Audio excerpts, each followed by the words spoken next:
4장 9절부터 11절까지 말씀 같이 보겠습니다. 구약성경 요나서 4장 9절부터 11절까지입니다. 우리 세 절이니까 제가 한 절 읽고 여러분들이 한 절 읽고 11절 같이 읽겠습니다. 제가 먼저 9절 읽겠습니다. 하나님이 요나에게 이르시되 내가 이 박넝쿨로 말미암아 성내는 것이 어찌 옳으냐 하시니 그가 대답하되 내가 성내어 죽기까지 할지라도 옳으니이다 하니라.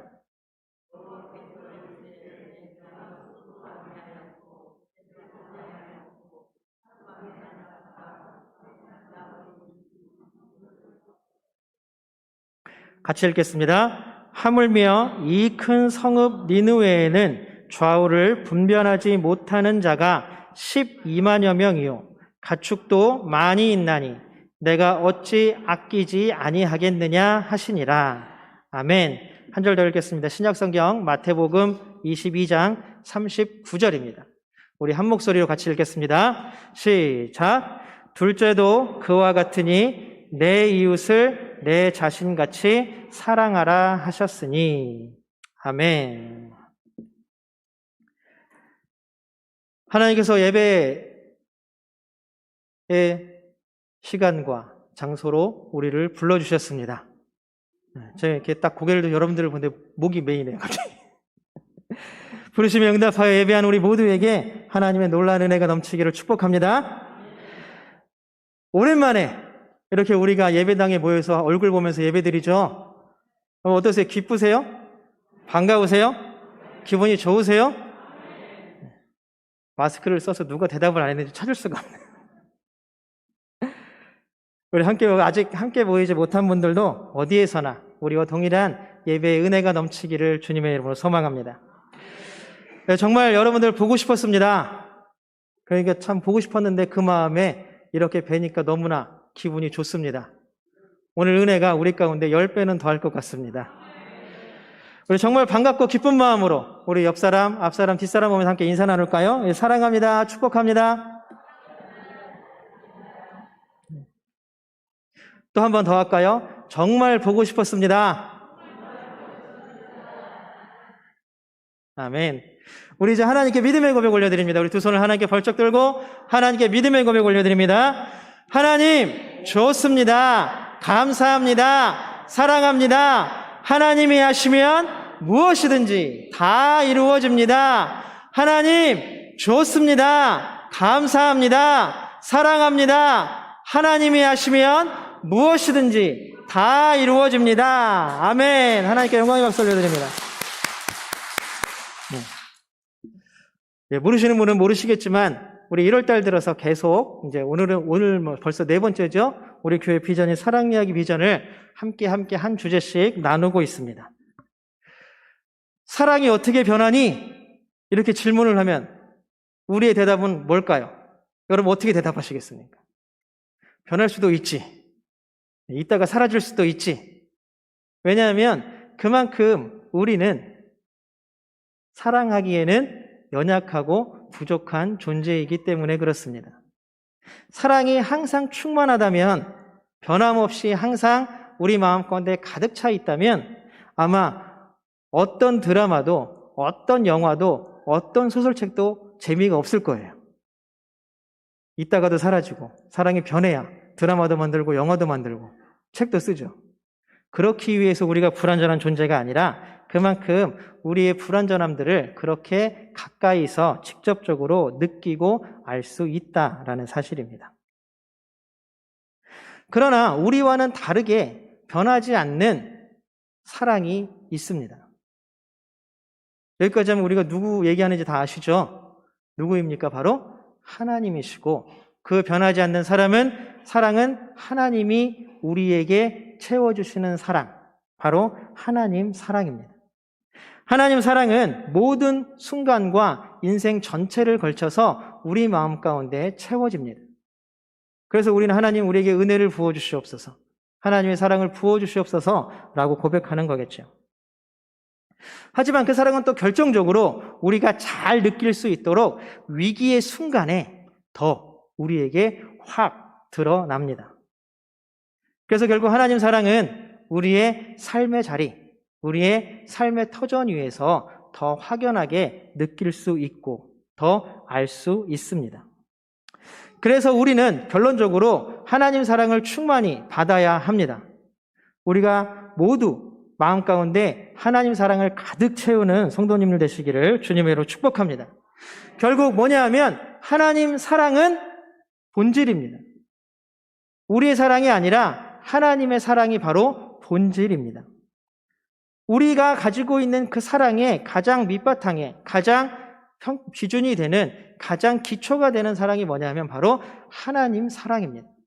그래서 우리는 하나님 사랑을 본질이라고 말할 수 있습니다. 그러면 하나님 사랑을 내 안에 막 채워요. 하나님이 부어주시는 거예요. 하나님이 막 부어주신 그 사랑을 그럼 내 안에 딱 가두어 둘 수 있을까요? 없을까요? 마스크를 써서 대답을 못 하시는 거죠?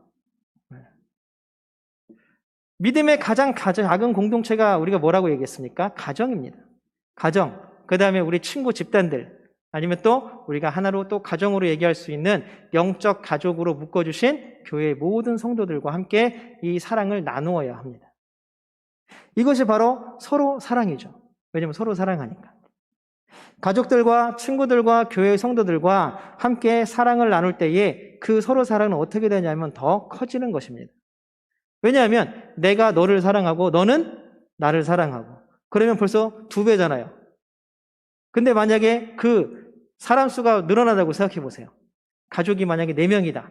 그러면은 4배. 그 이상이겠죠? 성도들은 어떻습니까? 친구들은 어떻습니까? 점점 풍성하게 늘어나는 것입니다. 그래서 서로 사랑은 더욱더 커지는 것입니다. 이거를 아무도 부정할 수는 없습니다. 그러면 이제 서로 사랑으로 이 커진 사랑, 하나님 사랑을 받아서 본질을 갖추고 이 사랑을 채워주신 그 사랑들을 어떻게 해야 합니까? 이제 이 사랑들을 어떻게 해야 돼요? 그냥 우리 안에 가두어둘 수는 없죠. 이 사랑이라는 거는 참 신기해서 풍성할 때, 우리 마음이 정말 좋을 때 이렇게 뚝 띄어다가 냉장고에 탁 집어넣어서 보관해놓고 나중에 사랑이 없어서 내 마음이 좀 메마른 것 같다 싶으면 다시 냉장고를 열어서 사랑을 끄집어다가 마음 가운데 넣을 수가 있을까요? 없을까요? 없죠. 없죠. 냉장고 보관하는 사랑 보관하는 냉장고 보신 적 있으세요? 없으시죠. 돈 주고도 없으니까 못 사겠구나, 아예. 그래서 사랑이라는 것은 우리 안에 가두어둘 수 없고 어디에다 넣어놓을 수 없습니다. 사랑은 그럼 어떻게 해야 되냐? 계속 흘러가야 돼요. 계속 흘러가야 돼요. 본질인 하나님 사랑. 그 하나님 사랑은 샘의 원천에서 샘물이 계속 솟아나는 것처럼 끊임없이 솟아나는 것처럼 하나님 사랑은 끊임없이 계속 솟아나고 있습니다. 그 하나님 사랑이 흘러넘쳐 솟아나는 그 사랑이 이제 작은 내가 되어서 흘러갈 때 다른 작은 내들과 합쳐집니다. 그래서 강을 이룹니다. 그럼 그 강은 그냥 갇혀 있습니까? 그 강도 계속 흘러갑니다. 그 흘러가서 어디로 갑니까? 더 큰 바다로 나아가는 것입니다. 바로 오늘 이웃사랑이 바로 그것입니다. 이제 서로 사랑함으로 내가 모이고 강이 모여서 이제 바다로 흘러가는 것, 그것이 바로 이웃사랑입니다. 여러분들 요나 선지자 혹시 다 아시나요? 요나 선지자 하면 뭐가 제일 먼저 떠오르세요? 물고기. 또 조금 성경 더 읽으신 분들은 박넝쿨. 그 다음에 조금 기억력 좋으신 분들은 니느웨와 다시스. 이 정도 기억하시겠죠? 네, 저도 그 정도밖에 몰라요. 그래, 맞습니다. 요나 선지자는 그게 다예요, 사실. 따지고 보면, 키워드로 따지면 그게 다예요. 이 요나는 물고기 뱃속에서 3일 동안 살았죠. 그리고 박넝쿨이 만들어준 그늘 때문에 하나님과 투닥투닥 말싸움하고 싸웠습니다. 아마 성경 전체에서 하나님과 말싸움에서 싸운 사람은 요나 선지자밖에 없을걸요? 대단한 사람이죠. 어떻게 보면. 그러면 왜 요나 선지자는 물고기, 박넝쿨 이런 일들을 계속 겪어야만 했을까요? 우리 요나서 1장 2절을 세 번역으로 한번 읽어보겠습니다. 요나서 1장 2절입니다. 우리 화면을 보시고 같이 한번 읽어보겠습니다. 같이 읽겠습니다. 시작! 너는 어서 저 큰 성읍 니느웨로 가서 그 성읍에 대고 외쳐라. 그들의 죄악이 내 앞에까지 이르렀다. 하나님이 요나에게 야, 너 니느웨로 가서 이제 곧 니네가 하나님 말씀을 너무 안 듣고 너희가 너무 죄를 많이 지어서 심판받고 멸망당할 거야. 이 말을 좀 전해라 라고 사명을 주었습니다. 사명을. 전해야 돼요. 그런데 요나는 처음부터 그 말을 듣자마자 가기가 싫었어요. 그래서 어디로 도망갑니까? 다시스, 스페인으로 도망을 갑니다. 왜냐하면 니느웨는 아수르라는 제국의 수도였습니다. 아수르는 뭐 우리 옛날에 사회책에서 배운 아시리아죠. 아시리아 제국의 큰 수도였는데 이놈의 수도는, 이 아시리아는 어떠냐 하면 바로 이스라엘과 북이스라엘과 남유다의 적국이었습니다. 결국 요나 시대 이후에 몇 년 안 있다가 북이스라엘은 아수르에게 무력으로 멸망당하고 맙니다. 그리고 남유다도 마찬가지로 무력으로 계속 위협을 당합니다. 예루살렘이 포위되어서 굶었던 데도 있고, 그래서 아수르는 거의 원수와 같은 존재입니다. 그런 이 니느웨에 가라 그러니까 마음이 어떻겠어요? 거기다가 니느웨는 굉장히 큰 죄악의 도시였습니다. 우리 구약성경 나훔 3장 1절 한번 볼까요? 니느웨 성이 어떤 성이었는지 한번 보겠습니다. 시작. 화 있을진저 피의 성이여 그 안에는 거짓이 가득하고 포악이 가득하며 탈취가 떠나지 아니하는도다. 이런 니느웨에 가서 요나에게 말씀을 전하라고 하는 거예요. 저 같아도 가기 싫을 것 같아요. 요나도 가기 싫었나 봐요. 아예 다시스로 도망가 버렸습니다. 요나 입장에서는 원수니까 야, 이참에 잘 됐다. 하나님의 심판으로 니느웨가, 아수르가 완전히 멸망당했으면 좋겠다. 이게 요나가 원하는 거예요. 근데 하나님이 요나에게 하신 말씀은 뭐예요? 니느웨, 그 다음에 아수르를 멸망시키겠다잖아요. 그러면 요나의 뜻과 하나님의 뜻이 맞아떨어지잖아요. 그런데 왜 요나는 그렇게도 니느웨로 가는 걸 싫어했을까요? 어쨌든 요나는 니느웨의 반대편인 다시스로 도망갑니다. 그러다가 하나님께 꼼짝없이 붙잡혀서 물속에, 뱃속에 들어가서 다시 니느웨로 강제로 끌려오죠. 그래서 물고기가 니느웨 해변에다가 요나를 토해내죠. 성경에 보면 토해냅니다. 할 수 없이 요나는 니느웨에 하나님의 말씀을 전하러 갑니다.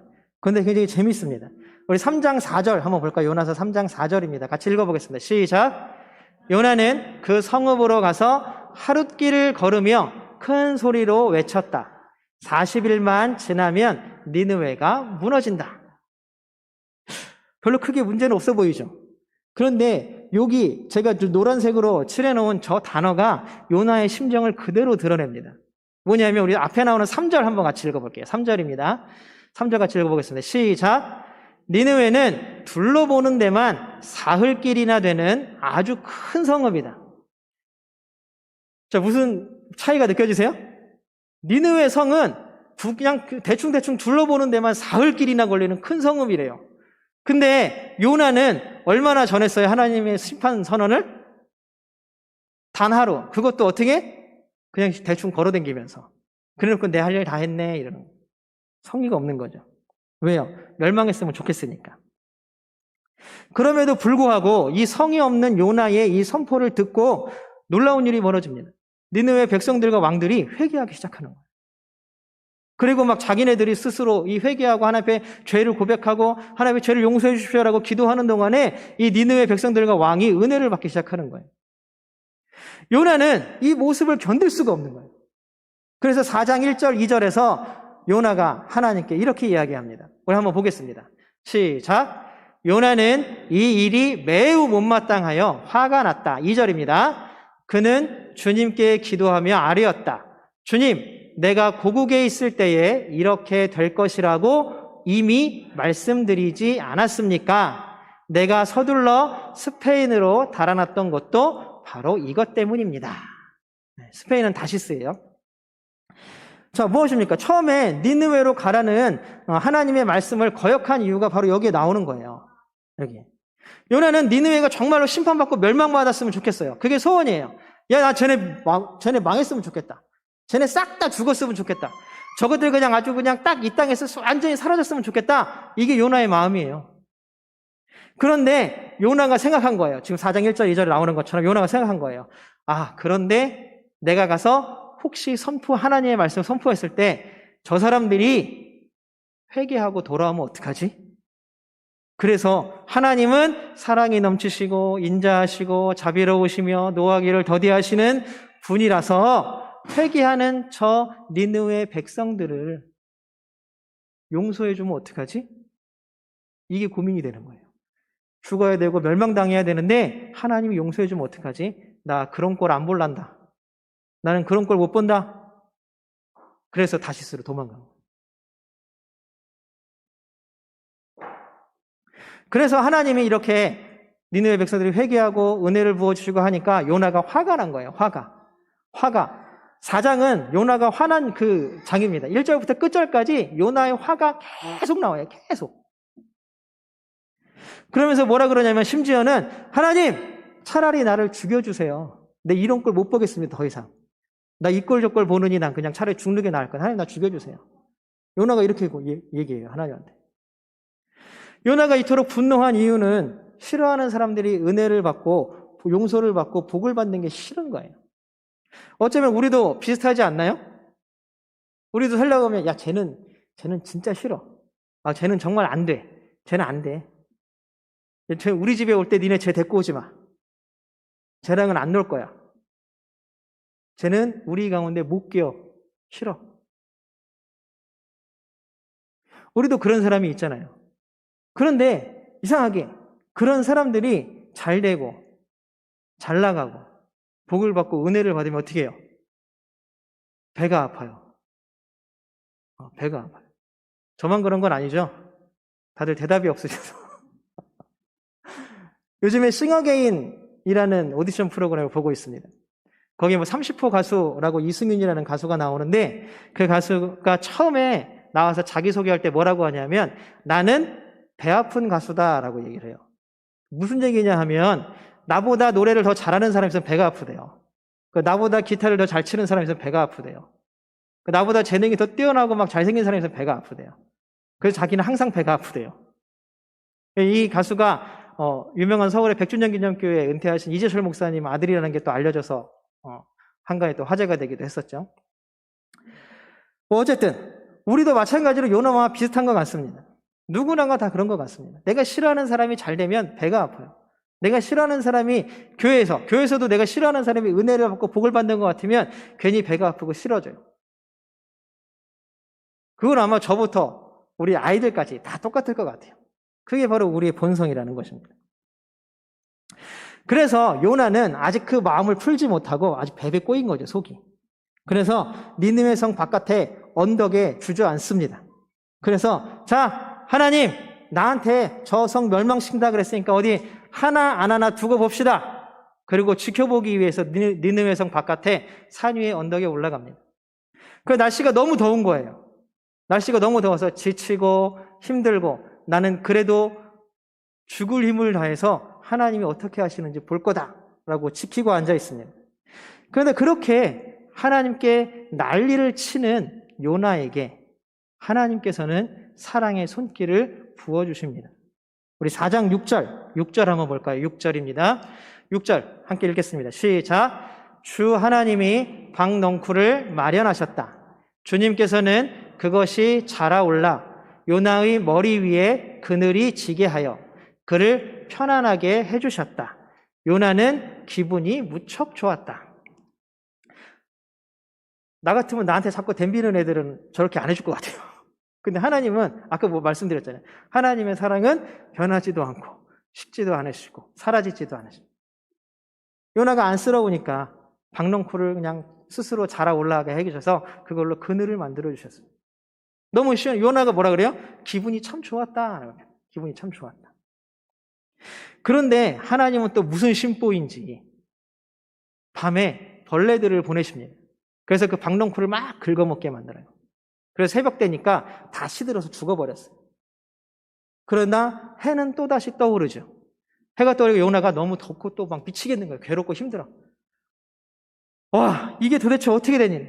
하나님 나한테 너무한 거 아닙니까? 또 막 화를 막 내요. 우리 이 화를 내는 요나에게 하나님이 이제부터 말씀하십니다. 우리 9절 한번 같이 볼까요? 9절입니다. 같이 한번 읽어볼게요. 위에 거부터 한번 읽어볼게요. 시작. 방넝쿨이 죽었다고 내가 이렇게 화를 내는 것이 옳으냐? 야, 방넝쿨이 죽었다고 네가 나한테 이렇게 화를 내? 물어보는 것이죠. 그 요나가 대답합니다. 다시 읽겠습니다. 시작. 옳다뿐이겠습니까? 저는 화가 나서 죽겠습니다. 이 세번역 성경은 참 번역이 좋은 것 같아요. 내가 화가 나서 너무 죽겠습니다. 화내는 게 왜 틀려요? 맞아요. 나 화낼 수 있어요. 그러자 하나님은 요나에게 다시 한번 말씀하십니다. 이제 긴 이야기입니다. 10절, 11절을 우리 같이 한번 읽어보겠습니다. 시작. 내가 수고하지도 않았고 내가 키운 것도 아니며 그저 하룻밤 사이에 자라났다가 하룻밤 사이에 죽어버린 이 식물을 내가 그처럼 아까워하는데 하물며 좌우를 가릴 줄 모르는 사람들이 12만 명도 더 되고 짐승들도 수없이 많은 이 큰 성읍 니느웨를 어찌 내가 아끼지 않겠느냐. 하나님 말씀하시는 거야. 야, 너는 어떻게 니느웨 사람 12만 명이나 죽는데 그거를 아무렇지도 않게 말할 수가 있어. 12만 명이라는 사람들이 심판으로 이제 죽어나가는 건데 넌 어떻게 그렇게 쉽게 말할 수가 있어? 겨우 너는 박넝쿨 하나 때문에 박넝쿨 하나 죽었다고 화를 내는 사람이 어떻게 니느웨 사람 12만 명이나 죽는데 어떻게 이 두 가지의 결과에서 그렇게 다른 반응을 볼 수가 있냐? 네가 판단하는 기준이 뭐냐? 너에게 이익이 되느냐 안 되느냐를 가지고 판단하는 거야. 너에게 있어서 좋고 나쁨의 기준이 뭐냐? 너에게 이익이 되느냐 안 되느냐를 가지고 판단하는 거 아니냐? 그건 도대체 누구의 기준이냐? 너의 사소한 유익과 감정, 이익이 되느냐 안 되느냐? 이것이 12만 명과 호박넝쿨 사이에서 반응이 달리하는 너의 마음이냐?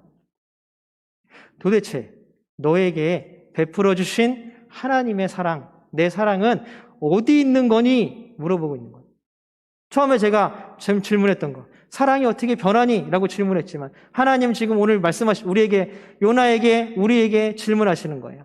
야, 내가 너에게 준 사랑은 도대체 어디 있는 거야? 내가 매일매일 너희들에게 부어주는 그 사랑이 도대체 어디 있는 거야?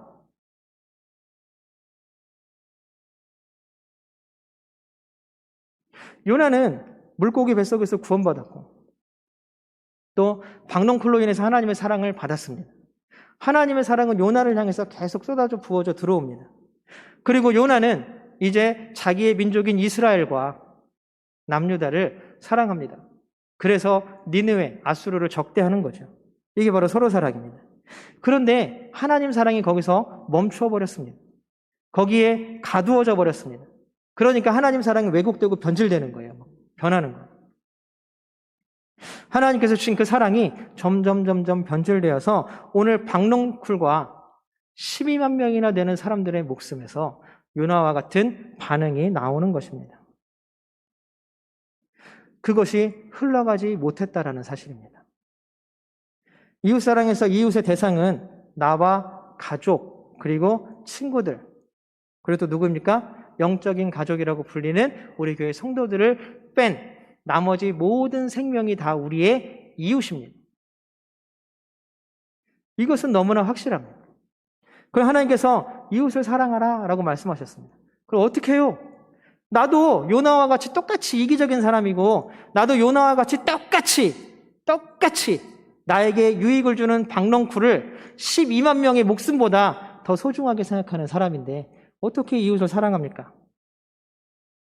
마태복음 22장 39절에서 하나님이 정답의 단초를 하나 알려주십니다. 우리 같이 한번 읽어볼까요? 22장 39절입니다. 같이 읽겠습니다. 시작. 둘째 계명도 이것과 같은데 내 이웃을 내 몸과 같이 사랑하여라 한 것이다. 정답이 뭐예요? 이웃을 뭐 같이 사랑해야 돼요? 나같이 사랑하는 거예요. 나같이. 우리가 나 자신을 얼마나 아낍니까? 옷도 예쁜 거 입어야 되고 좋은 거 먹어야 되고 그런 기분이 좋고 우리 스스로를 아끼는 우리의 모습, 그 모습대로 내가 나를 대하는 그 모습대로 우리가 다른 사람들을, 이웃을 대할 수 있지 않겠습니까? 그것이 바로 이웃을 사랑하는 하나의 방법입니다. 우리는 자기 자신이 하나님께 사랑받고 은혜받기를 원합니다. 저도 마찬가지입니다. 우리 모두가 하나님 사랑받기를 주님으로 축복합니다. 그거 보세요. 다 아멘 하시죠. 그렇다면 내가 받고 채우는 하나님의 사랑이 우리를 통해서 우리 서로 사랑으로 우리 가정과 우리 친구들과 우리 교회 성도들에게 흘러가야 될 줄로 믿습니다. 그래서 서로 사랑이 충만해야 돼요. 그러면 내가 원하는 게 있죠. 내가 가지고 있는 상처, 결핍, 모자람이 하나님으로 인해서 위로받게, 또 치유받기를, 또 하나님의 사랑이 우리 가운데 충만히 채워지기를 우리는 원합니다. 우리가 하나님으로 인하여 치유받고 위로받고 사랑으로 체험받기를 주님의 이름으로 소망합니다. 똑같아요. 그러면 지금 우리와 함께 살아가는 모든 사람들이 동일한 것들을 바라고 원하고 있다는 사실입니다. 그러면 그것을 하나님은 우리를 통하여서 그 사람들에게 전해지기를 원하는 겁니다. 그것이 아브라함에게 하나님께서 약속하셨던 복의 근원, 복의 통로가 되는 것입니다. 우리는 사랑의 종착역이 아니라 하나님 사랑의 종착역이 아니라 하나님 사랑의 시작역입니다. 우리를 통하여서 우리가 지나가는 곳, 우리가 살아가는 모든 곳에서 하나님의 사랑이 흘러가고 전해져야 됩니다. 그것이 우리에게 주신 놀라운 은혜인 줄로 믿습니다. 사랑하는 성도 여러분, 예전에 울지마 톤즈라는 다큐멘터리 영화를 혹시 보신 적이 있으십니까? TV에서도 기획으로 한번 다큐멘터리를 보여줬었던 적이 있습니다. 거기서 보면 유명한 울지마 톤즈라는 걸로 유명한 이태석 신부님이 나옵니다. 이 신부님은 10남매 중에 9째로 태어났대요. 10남매 중에 9째. 그리고 9살에는 아버지를 여의었다 그래요. 그런데 이제 어머니의 삭바느질 또 이렇게 간신히 살면서 아주 수재였나 봐요. 의대를 졸업하고 의사고시까지 다 합격하고 인턴까지 다 하고 이제 개업만 하면 되는, 아니면은 병원에 들어가서 일을 하기만 하는, 이제 돈을 벌거나 자기가 원하는 것들을 할 수 있는 길이 열렸습니다. 그런데 갑자기 모든 걸 다 내려놓고 신학교를 갑니다. 그리고 신부가 됩니다. 그 신부가 되자마자 간 데가 어디냐면 아프리카 수단 톤즈라는 곳입니다. 내가 받은 하나님 사랑, 나만이 누리고 살아가는 것이 아니라 그 사람들에게 전해야겠다라고 말해서 더 유명해졌죠. 그렇게 톤즈에서 사람들을 돌보고 학교를 짓고 아이들을 진료하고 돈 한 푼 주지 않는 곳에서 그렇게 살았습니다. 10년 만에 잠깐 한국에 일 때문에 들어왔습니다. 온 김에 건강검진이라도 받으라는 얘기에 그냥 받았습니다. 근데 결과가 너무 충격적이었어요. 대장암 말기. 수술을 하고 항암치료를 시작했지만 더 이상 가망이 없었습니다. 그런데 이 신부님이 마지막까지 유언처럼 했던 말이 뭐냐 하면, 나는 이 병을 이겨내고 톤즈에 있는 우리 아이들에게로 돌아가야 합니다. 그리고 돌아갈 것입니다. 죽기 전까지도 이 말씀을 계속 되뇌이셨다 그래요. 여러분 어떻습니까? 하나님께서 주신 사랑이 자기 자신, 가정이나 어디에 울타리에 머물지 않고 묶여있지 않고 그렇게 세상으로 흘러가는 모습. 그래서 이 이태석 신부님을 통해서 우리나라의 의대에 와서 의사가 된 아프리카 친구도 있고 많은 사람들이 그렇게 영향을 받아서 살아가고 있습니다. 이웃사랑이라는 그럼 과연 뭘까요? 거창하게 우리는 선교라는 단어를 사용하고 있지만 실제로는 내가 받고 싶은 사랑, 위로, 치유를 다른 사람들에게 나누어주고 전해주는 것입니다. 다른 거 없습니다. 내가 받은 사랑, 내가 받은 위로, 내가 받은 치유, 하나님께 내가 받은 것, 그것을 우리 마음을 돌아보고 막 찾고 찾아서 다른 사람들에게 전해주는 거예요. 이게 바로 이웃사랑입니다. 우리 선영교회는 하나님 사랑을 듬뿍 받아서 서로 사랑으로 그것들을 풍성하게 막 공굴리듯이 막 키워서 우리 모든 이웃들에게 함께 나누는 귀한 사명을 감당하는 우리 교회와 성도님 되시기를 주님의 이름으로 축복합니다. 아멘. 우리 시간 함께 찬양하면서 할 텐데요. 우리가 먼저 우리 마음에 손을 올리고 한번 눈을 감고 생각해 봤으면 좋겠어요. 하나님께서 우리에게 무슨 사랑을 주셨는지, 어떠한 것들을 채워주셨는지, 어떠한 것들을 우리 마음에 심어주셨는지 우리가 한 번 더 깊이 찾아보면 좋겠습니다.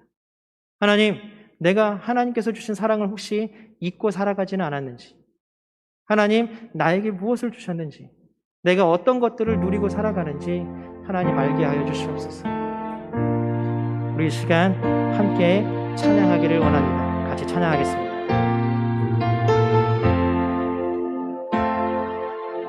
낮의 해처럼 밤엔 달처럼 그렇게 살 순 없을까? 욕심도 없이 어두운 세상 비추어 온전히 남을 위. 우리 처음부터 한 번 더 찬양할까요? 낮엔 해처럼 밤엔 달처럼, 낮엔 해처럼 밤엔 달처럼 그렇게 살 순 없을까? 욕심도 없이 어두운 세상 비추어 온전히 나를 위해 살듯이 나의 일생에 꿈이 있다면 이 땅에 빛과 소금 되어 가난한 영혼, 지친 영혼을 주님께 인도하고픈 나의 욕심이 나의 못난 자가 커다란 침대여 나를 짓눌러 마음을 곤곡해 하니 예수여 나를 도와주소서. 이 시간 하나님께서 우리 가운데 은혜를 부어주시기를 원합니다. 우리 마음에 손을 얹고 함께 기도하겠습니다. 하나님, 혹시 나의 욕심과 나의 이익심 때문에 그 사랑이 온전히 흘러가지 못하고 있습니까? 내가 받은 그 사랑과 그 놀라운 은혜를 온전히 흘려보내는 귀한 사명 감당하는 우리가 되게 하여 주시옵소서. 하나님께서 우리 가운데 놀라운 은혜를 부어주시고 그 사랑을 더하여 주시고 그 사랑을 풍성케 하여 주시니 우리 가운데 날마다 은혜가 더하게 하여 주시옵시고 그 사랑과 은혜를 우리가 날마다 이웃들에게 전하고 흘려보내니 우리 교회가 있는 모든 곳에서 하나님의 사랑이 흘러가게 하여 주시옵소서. 우리 성도들, 내가 있는 모든 곳에서 하나님의 사랑이 흘러가게 하여 주시옵소서. 하나님, 하나님께서 나에게, 우리에게 너에게 준 사랑이 어디에 있니? 라고 물어보실 때에 하나님, 그것이 나를 통하여 흘러가고 있습니다 라고 대답하고 고백할 수 있는 우리가 되게 하여 주시옵소서. 놀라운 은혜가 우리를 통하여 흘러가기를 원하오니 하나님 부어 주시옵소서. 우리의 마음을 열어 주시옵소서. 우리의 손을 펴게 하여 주시옵소서. 놀라운 사랑과 은혜가 흘러가는 귀한 역사가 우리를 통하여 일어나게 하여 주시옵소서. 이제는 구원의 주 예수 그리스도의 은혜와 사랑의 주 하나님의 긍휼하심과 평화의 주 성령님의 함께 하시며 인도하시며 도와주심이 오늘 이 시간 말씀을 통하여 우리에게 주신 그 사랑을 간절히 찾기를 원하고 찾은 그 사랑을 우리와 만나는 모든 이들에게 흘려보내기를 원하고 다짐하고 결단하는 우리 모든 성도들 머리 위에 그 가정과 자녀들 위에 모든 삶의 터전과 일터 위에 이 나라와 이 민족 위에 우리 모두가 섬기는 이 교회 위에 지금부터 영원토록 함께 하시기를 주님의 이름으로 간절히 축원하옵나이다. 아멘.